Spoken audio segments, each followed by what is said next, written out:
This is a presentation on computer hardware basics. We're going to kind of speed over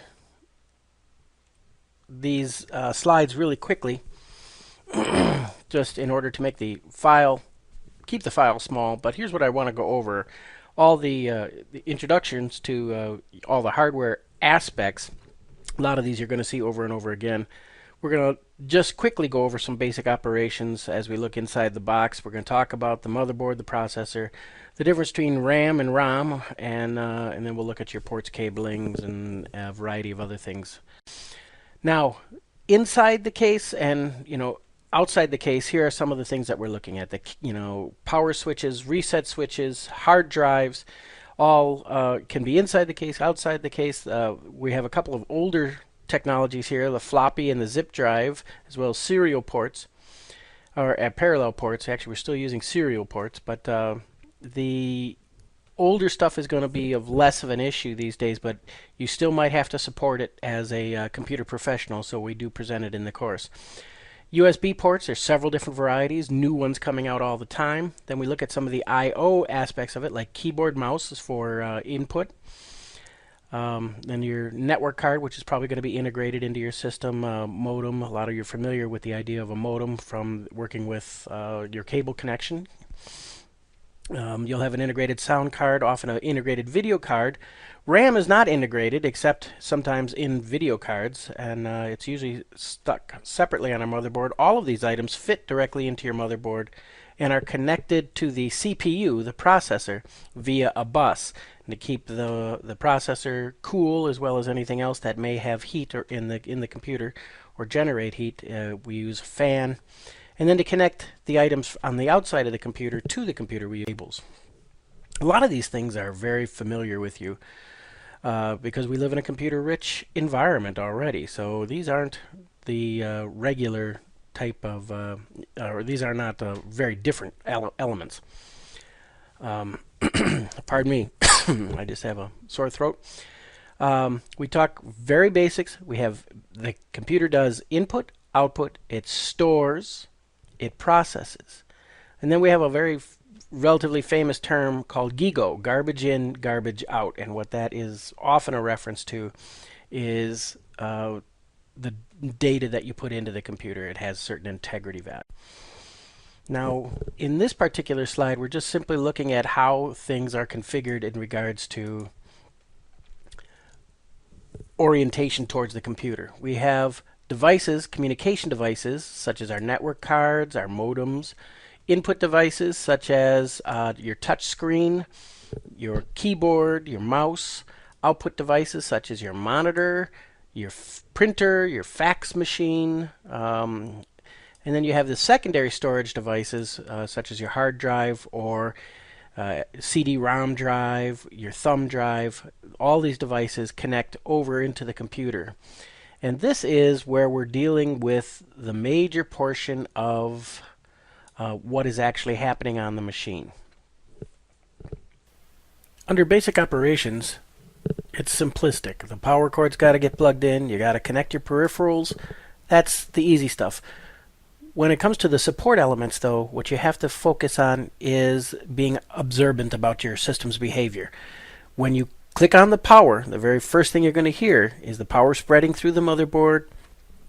It's going to hear the fans kick on. You're going to hear the hard drives begin to spin up. If you don't hear these things, you're obviously going to be having a problem. There's also generally a beep that you're going to hear once the BIOS system is hands off the system to the processor, and they begin to start looking for the operating system on the hard drive.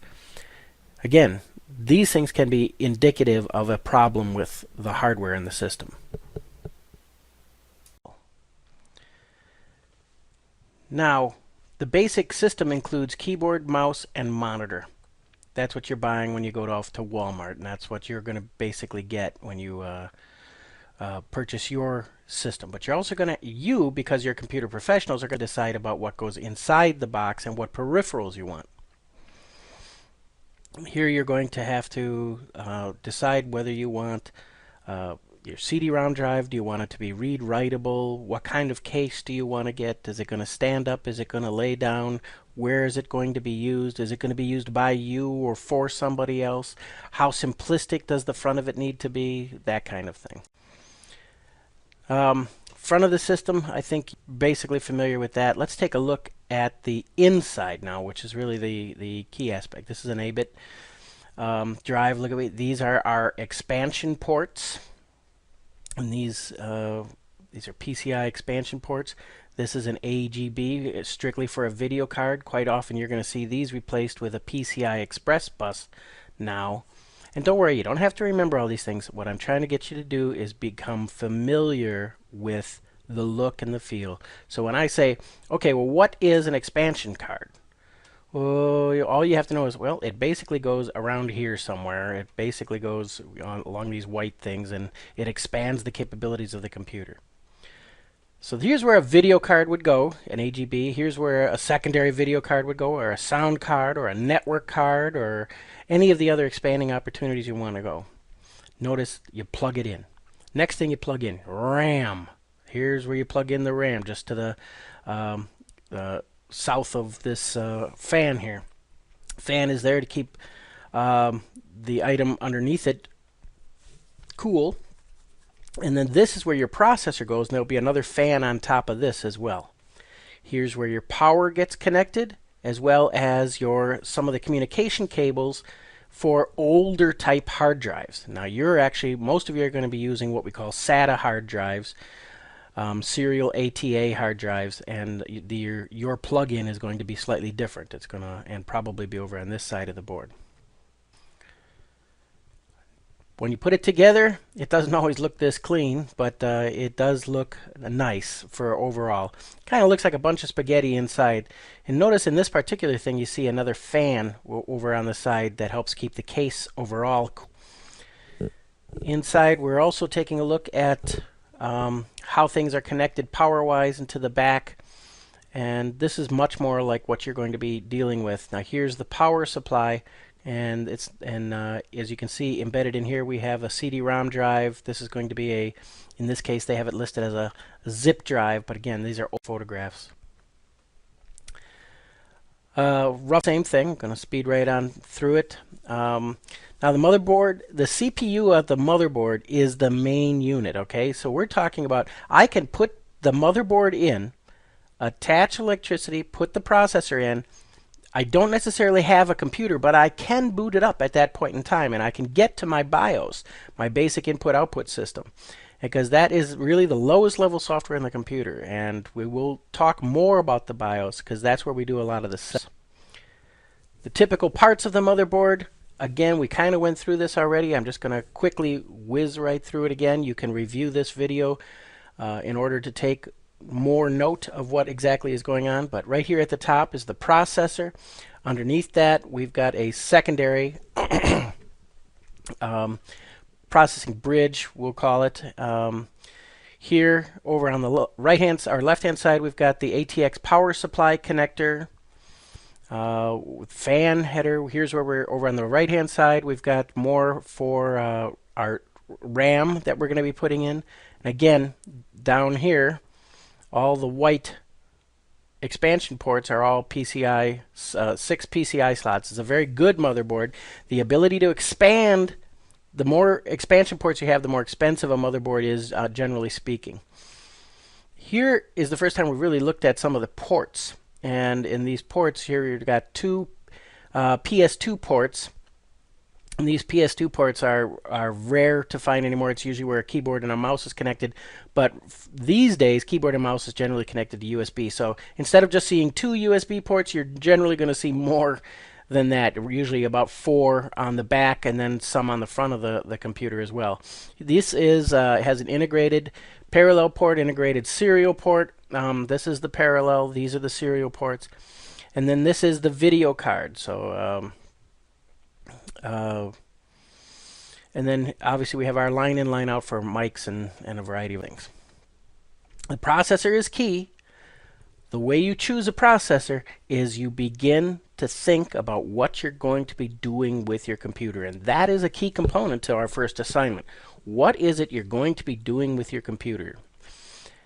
Are you going to be editing video on it? Are you going to be playing computer games on it? Are you just going to be doing email? Is it for grandma and so all she ever wants to do is do email and tweeting or something like that? As we go down the line, you don't need as much processing power. You can save a little bit of money. Problem is, most people do more than what they say they're going to do with a computer, more than what they plan to do. So you'll want to do some planning, up planning, so that increase its capabilities. For the same reason you want to see expansion ports. The random access memory, that's the memory that we're going to be putting in there. And again, my philosophy is get as much memory as you can possibly afford. The memory is used by the processor so that it can off-put some of its heavy-duty operations onto the memory.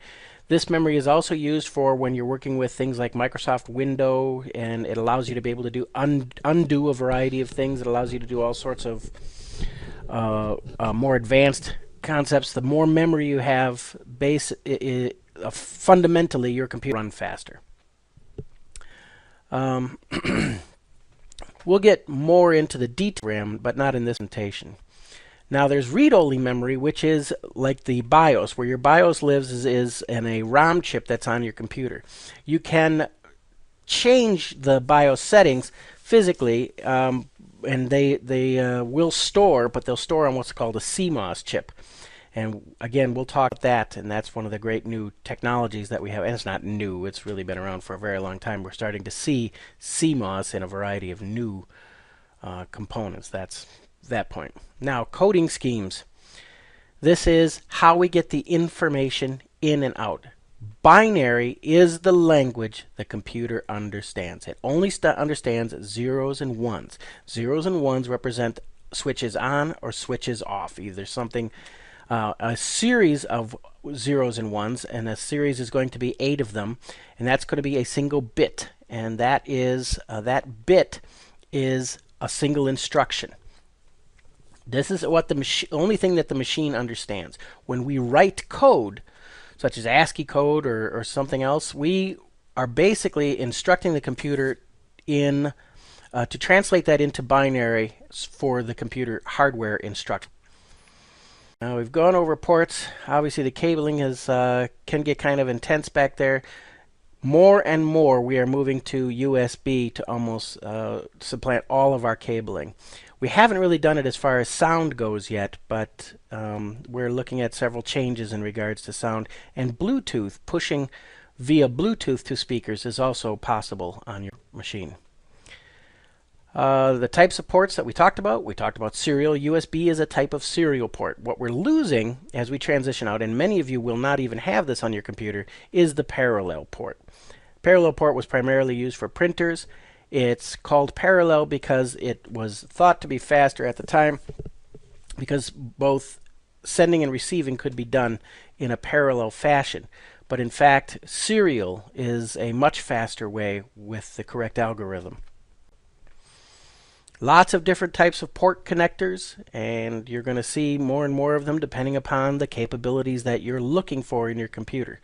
But again, many of them are moving over towards USB, and as USB 3 is now coming out very fast and provides power to the units.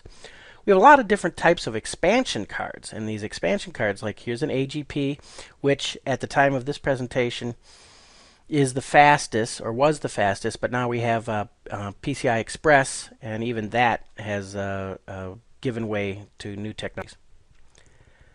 Alright, so all of our expansion cards, it's very important to keep in mind that we have several different kinds. AGP, PCI, some of the older ones are ISA, some of the newer ones, USB. We have a variety, and also ones that aren't mentioned here, such as FireWire, is a way of expanding the computer, and the PCI Express, and if you sit down long enough and don't do anything, the computers will pass you by. The changes are incredible. Another term that you want to be familiar with is volatile versus non-volatile. Volatile is something that moves quickly and changes and is gone. Non-volatile is static and it doesn't change. So let's talk about that. Memory, or RAM, random access memory, is volatile memory. It's also known as your primary storage. It's where information goes first. When you hit buttons on the keyboard, it goes off into the RAM for all intents and purposes and is held there until the processor needs it. If I lose power, it all disappears. That's why it's volatile. Non-volatile is a storage medium that, such as your hard drive, your CD-ROM drive, where if you lose power, you still have it. Your pen drive is another one, otherwise known as a flash drive. Then we also have the memory sticks and SD-RAM and all these other new formats. External hard drives, they're big these days because we can get a terabyte, very large drives for keeping movies, and because we're increasingly mobile, we like that. However, the SD-RAM, the flash drives, these drives are also getting much, much larger, and we're not so paying as much attention to it. I know as a corporate person, I carry a drive with me because I have a lot of data and I need access to it, but I also allow myself backups so that I can connect to other computers and pull information off of there, more cloud-driven. So we will be talking about how data is accessed, and you may not necessarily carry external hard drives and such. Well, that is it for the very first presentation, quick, down and dirty, and we will be talking a lot more. Please look under the assignment section for this week's assignment.